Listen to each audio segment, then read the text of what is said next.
Let's finish this example with Abby's furniture and talk about what happens if people don't make a big payment.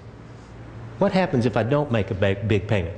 Now, Abby decided she was going to pay $500 a month till she paid it all off, and that was a wise decision. What if Abby had decided she was going to pay $120 a month till she paid it off? Well, the first month she's borrowing $8,000, 18%, $120 interest. How much of her payment goes to interest? $120, all of it. How much is left over to reduce the principal? Zero. How much does she still owe after making that payment? $8,000. What happens the second month? She still owes $8,000.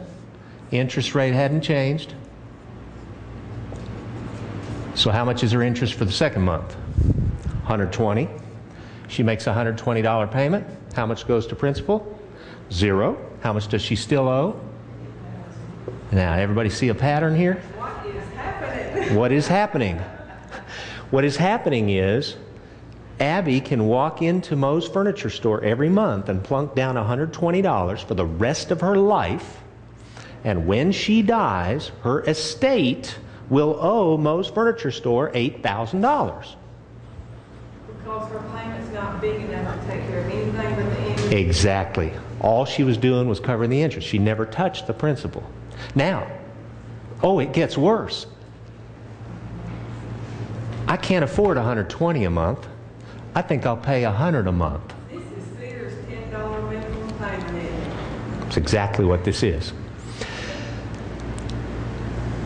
What if she decides to pay $100 a month? $120 goes to interest. When we subtract $120 from $100, we have a negative $20. If you reduce your principal by a negative $20, you add $20 to it. So how much is she borrowing the second month? $8,020. Is she going to have more, less, or the same interest? More interest.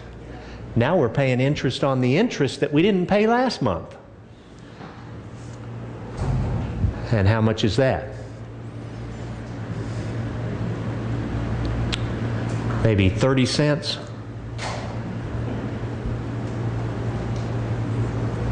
See if that's right. 120, 30. Does that look right? Yeah, where did we get that extra 30 cents? That was 1.5% of that extra $20. All right? So now, how much do we owe? Well, minus 20, 30.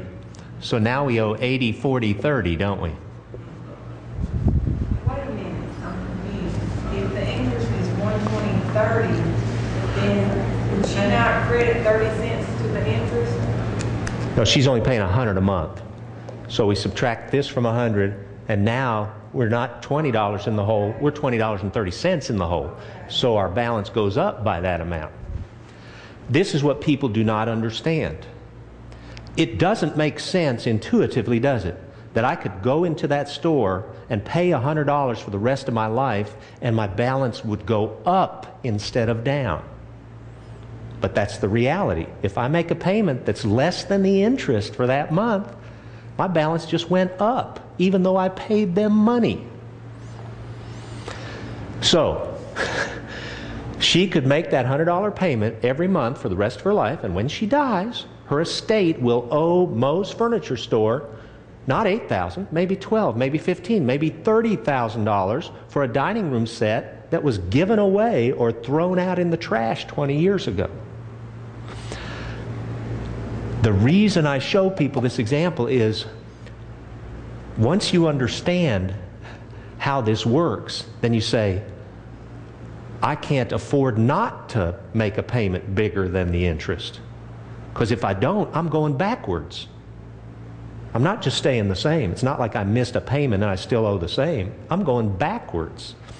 So, they did change the law, fortunately, on credit cards, where they have to charge you a minimum payment that at least covers the interest. I think that's how they worded it. But it may have just said 2% of the unpaid balance. And if your interest rate's more than 24%, that won't cover your interest. What about home mortgages? Well, now home mortgages, that's okay because they're not going to let you pay less than the interest. See, that's a credit card. They don't want you paying off that loan. They want you to stretch it out. So they don't make you pay a certain payment. When a bank loans you money, they don't want to come repossess your house. They don't want to be in the real estate business. They want their money. They want you to pay it off eventually.